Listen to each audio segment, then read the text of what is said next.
Assalamualaikum warahmatullahi wabarakatuh. Kami dari kelompok 2 Ekonomi Manajerial ingin mempresentasikan hasil diskusi dari kelompok kami mengenai teknik optimasi, maksimalisasi keuntungan, dan optimasi dengan analisis marginal. Sebelumnya, perkenalkan, nama saya Zahrotin Nafiah, NIM 193, dan nanti saya ditemani oleh rekan saya yaitu Muhammad Sidki Amin, NIM 109. Selamat menyaksikan. Yang pertama, saya akan menjelaskan mengenai apa itu teknik optimasi. Teknik optimasi adalah teknik-teknik yang digunakan oleh seorang manajemen untuk bisa mewujudkan tindakan dari pengelolaan sumber daya yang optimal, guna menghasilkan nilai organisasi yang maksimal sesuai dengan tujuan dari perusahaan. Untuk menentukan tindakan yang optimal, keputusan yang berkaitan dengan pemasaran, produksi, dan keuangan itu harus digabungkan dalam suatu sistem yang terpadu, di mana setiap tindakan akan mempengaruhi seluruh bagian dari perusahaan tersebut. Teknik optimasi dalam organisasi bisnis biasanya dilakukan dengan memaksimalkan nilai sekarang dari aliran laba atau pendapatan dikurangi biaya, yang nantinya akan diterima oleh perusahaan melalui kegiatan operasinya. Selanjutnya yaitu macam-macam teknik optimasi. Teknik optimasi sendiri itu beragam. Di antaranya yaitu yang pertama teknik optimasi dengan kalkulus, kemudian yang kedua optimasi multivariat, dan yang ketiga adalah optimasi terkendala. Yang pertama yaitu teknik optimisasi dengan kalkulus. Seperti namanya, teknik tersebut ini menggunakan perhitungan-perhitungan matematis atau kalkulus. Nah, teknik ini bisa digunakan untuk yang pertama, menentukan nilai maksimum atau minimum output produksi yang dapat menciptakan laba maksimal. Caranya yaitu dengan menggunakan turunan atau derivasi tingkat 1 dari suatu fungsi. Dan yang kedua yaitu membedakan antara nilai maksimum dan nilai minimum. Caranya yaitu dengan menggunakan turunan atau derivasi tingkat kedua. Yang kedua yaitu optimisasi multivariat. Optimisasi multivariat adalah proses penentuan nilai maksimum atau nilai minimum atas suatu fungsi yang memiliki dua atau lebih variabel. Nah, langkah yang perlu ditempuh adalah terlebih dahulu melakukan derivasi secara parsial dan kemudian mengujinya dengan melalui proses maksimisasi fungsi multivariabel. Dan yang ketiga yaitu teknik optimisasi terkendala. Dari dua teknik optimisasi yang sudah saya jelaskan tadi, itu adalah menggunakan asumsi tidak ada kendala. Padahal, dalam praktek manajerial itu sangat memungkinkan untuk timbulnya kendala. Sehingga, keinginan untuk memaksimalkan profit juga tidak sesuai dengan yang diharapkan. Kendala-kendala tersebut bisa berupa terbatasnya kapasitas produksi, tidak tersedianya tenaga terampil, kelangkaan bahan baku, adanya masalah legal, konflik dengan lingkungan, dan lain sebagainya.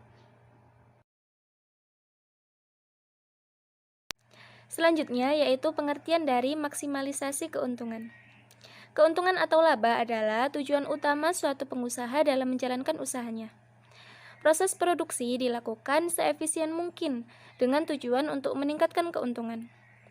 Menurut Sunario, keuntungan atau laba adalah selisih antara total pendapatan dengan total biaya yang merupakan insentif bagi produsen untuk melakukan produksi. Nah, keuntungan inilah yang mengarahkan produsen untuk mengalokasikan sumber daya ke proses produksi tertentu.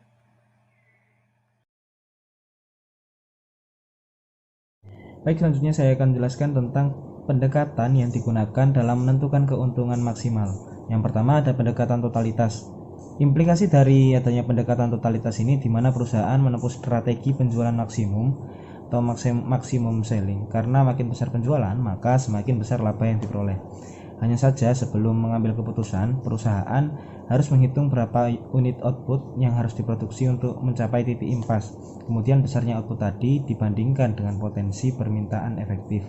Pendekatan yang kedua yakni pendekatan marginal. Analisis marginal ini mirip dengan analisis mencari kepuasan maksimum. Analisis ini berdasarkan pada satu konsep yaitu keuntungan marginal, yakni tambahan keuntungan total sebagai akibat tambahan satu unit output.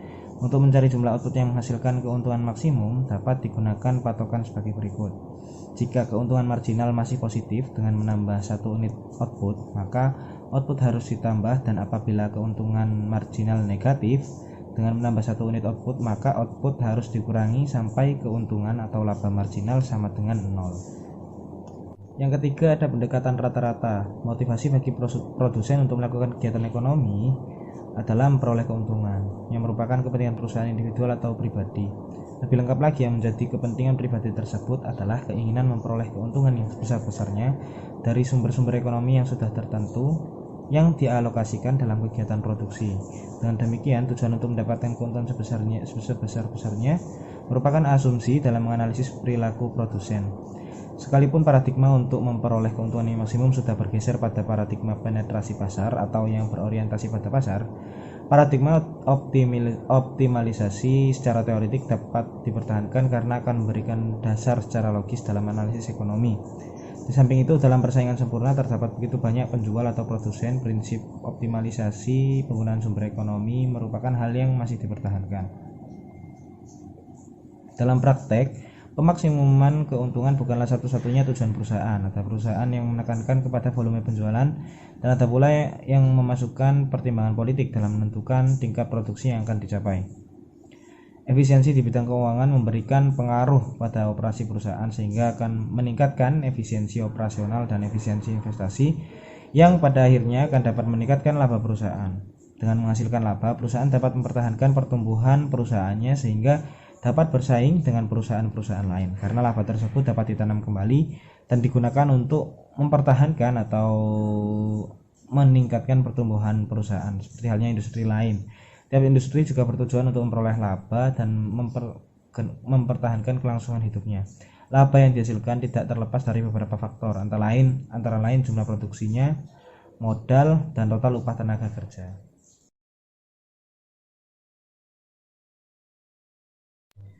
Berikutnya, optimasi dengan analisis marginal. Analisis marginal merupakan salah satu konsep terpenting pada ekonomi manajerial secara umum dan dalam analisa optimasi khususnya. Menurut konsep ekonomi, laba maksimum perusahaan dengan pendekatan rata-rata dan marginal terjadi pada saat pendapatan marginal atau MR sama dengan biaya marginal atau MC. Kondisi ini merupakan syarat utama tercapainya laba maksimum. Namun, diperlukan syarat tambahan supaya laba maksimum yang dicapai dan bukan kerugian maksimum, karena ketika MR sama dengan MC pada saat itu dapat tercapai laba maksimum atau bisa juga kerugian maksimum.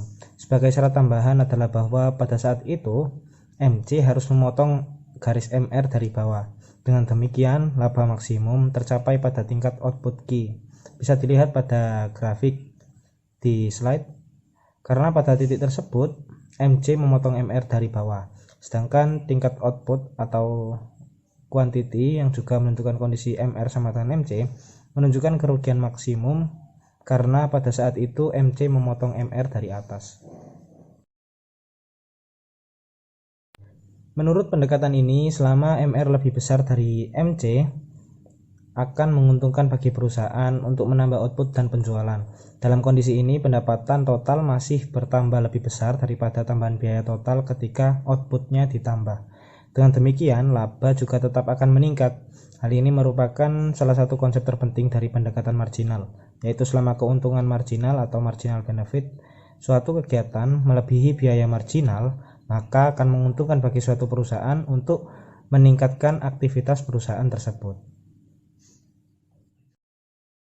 Sekian video presentasi dari kelompok kami. Kurang lebihnya kami mohon maaf yang sebesar-besarnya. Wassalamualaikum warahmatullahi wabarakatuh.